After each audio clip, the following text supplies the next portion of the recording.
In our cycle of Torah readings, this week we reach the beginning of the book of Numbers, book of the Torah that's known for having repeated rebellions of the Israelites against Moshe and against God.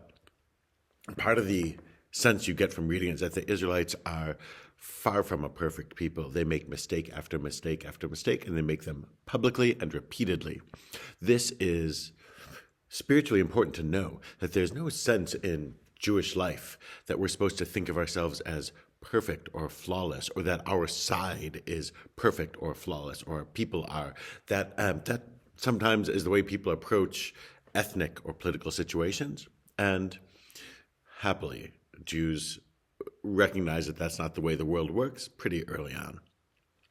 Thought of this, of course, this week. There was a controversial column written in the New York Times by the Pulitzer-winning columnist Nicholas Kristof, alleging horrible sexual maltreatment of Palestinian prisoners in Israeli prisons.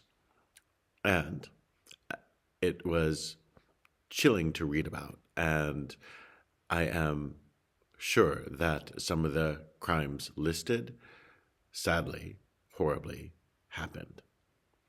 One, I'm confident that prisoner abuse and sexual prisoner abuse takes place in every prison that exists.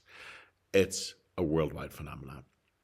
And two, I think that's even worse when you have a ethnic or religious divide, when there's a power imbalance, which exists in every prison, obviously, but amongst one ethnic group and another.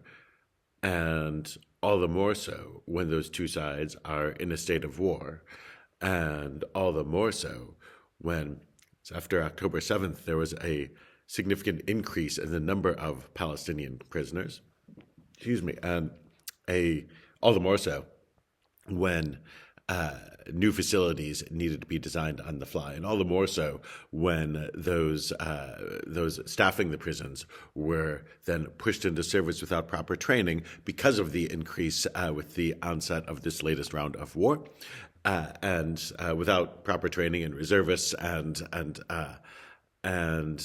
others who were pushed into service in prisons at a state of heightened thirst for vengeance. And all the more so when the head of the Internal Security Services is Itamar Ben-Gvir, a member of the Israeli government and a public proud racist and bigot who would be okay with such horrible violations of human dignity happening. I'm sure these things take place. And reading through the column, it seems that it was poorly sourced, and also that he quotes credulously Hamas advocates or possibly Hamas members, certainly those sort of in a Hamas orbit, and that the standards that used to be common in the news pages of the New York Times weren't used here in the current climate on the opinion page.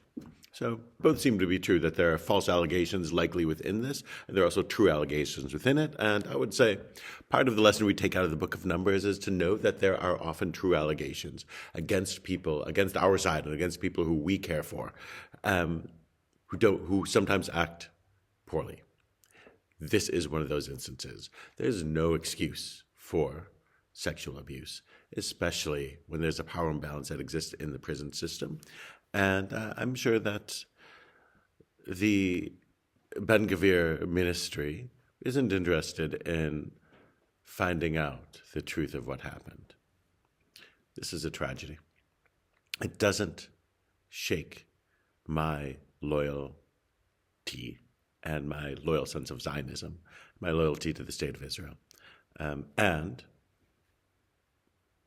it is something that we should recognize as tragic, and God willing, will be fixed with a more complete and honest assessment of what goes on, and that will bring us closer to a just world. There's no perfect way of doing it. There's no simple way of doing it. I don't know how it can happen, but we can be honest about the truths that are in such accusations, the likely lies and falsehoods that are there, and we should know why they're there.